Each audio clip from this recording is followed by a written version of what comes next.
Donald Trump thinks that if you serve your country, you're a quote-unquote loser or a quote-unquote sucker. That's according to a new article in The Atlantic. It references multiple series of remarks that Donald Trump made about veterans, especially historic veterans that served in places like France. Back in 2018, he visited France, and one of the stops on his tour was to a cemetery where a lot of American soldiers were laid to rest because, there were battles in France, and that's where they lost their lives. And Donald Trump was supposed to visit and honor these people that made sacrifices for the United States and their allies all those years ago. And he didn't want to go. And he didn't want to go for a few reasons. One of them, and again, I'm not making this up, is that he thought his hair would get all wet and messy and messed up because it was rainy and windy. So put aside that, because that's bad enough, but that's just regular Trump vanity. He said the following. In a conversation with senior staff members on the morning of the scheduled visit, Trump said, quote, "Why should I go to that cemetery? It's filled with losers." In a separate conversation on the same trip, Trump referred to the more than 1,800 Marines that lost their lives at Belleau Wood, that's the place that it's being honored, as quote unquote suckers for getting killed. Like that's Donald Trump.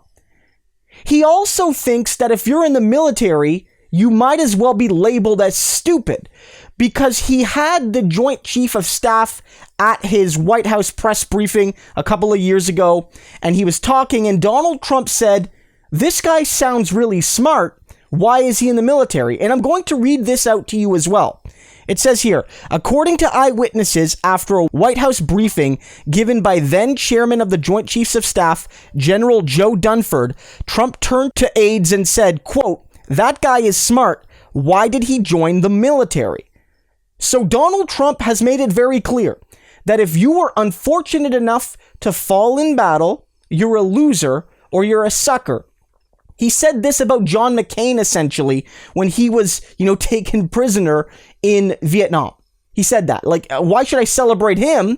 He was one of the losers. The good ones didn't get captured, right? That's the Trumpian narrative. But besides that, even if you're so good at being in the military that you rise through the ranks and you have effectively become one of the key voices, if not the top of the military itself, the entire structure, Trump starts to ask, why are you in the military?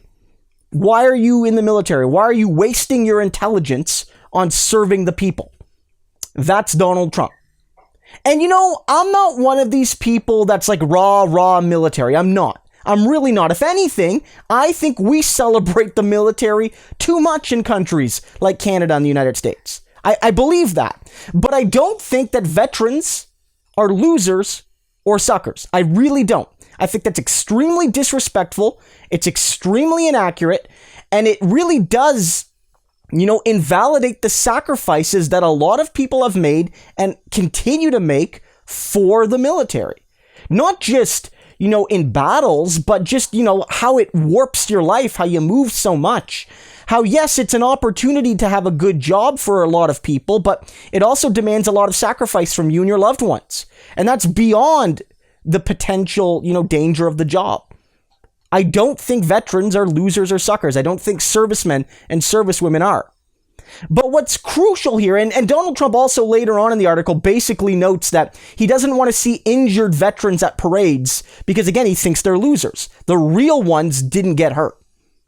It just shows that Donald Trump thinks regular people are dumb. And more than even other Republicans, it seems, he's laughing at you when you're not there. He cannot believe that regular people would support him because he can't believe he could get so many suckers to be with him. He talks about how he loves the military, how the military is great, how if Joe Biden or Bernie Sanders was going to be president, they would disrespect the military and disrespect our veterans and our military bases, but he thinks they're all suckers. Every one of them. Every one of those people that salute him, he's saying, thank you for your service. Under his breath, he's saying, sucker, loser. And if he thinks you're good, he starts to wonder why you were in the military in the first place. Why didn't you go be a corporate parasitic billionaire like him if you were actually smart? It's totally disrespectful. And I would like to think, I honestly would, that this is going to hurt Donald Trump in the polls. I honestly would. I thought it would when he disrespected John McCain, back in 2015, 2016. Whatever you think of McCain, he served his country, and a lot of people place value in that. The fact of the matter is, it didn't hurt him. And I think what it shows is that it's not just Donald Trump that doesn't really care about people who serve their country. It's the majority of his base. The type of Republican that would leave Trump because he disrespected people who serve their country, I think they're already gone. We already know this about Donald Trump, how he has a fundamental disrespect for working class people. And most people in the military are working class people. This is a great example. Again, I don't know how many Trumpers are going to be so mad at this that they're going to leave him. Most of them are probably going to call it fake news, even though it's verified through multiple sources from a reputable publication. But show it to them. Let them know that maybe Joe Biden isn't perfect. In fact, I've spent more videos on this channel criticizing Biden than Trump, if you go over the long history of it. But at the very least, let them know Donald Trump doesn't give one single damn about regular working class people, in or out of uniform. And worse than that, he thinks they're suckers. Don't be a sucker for him again.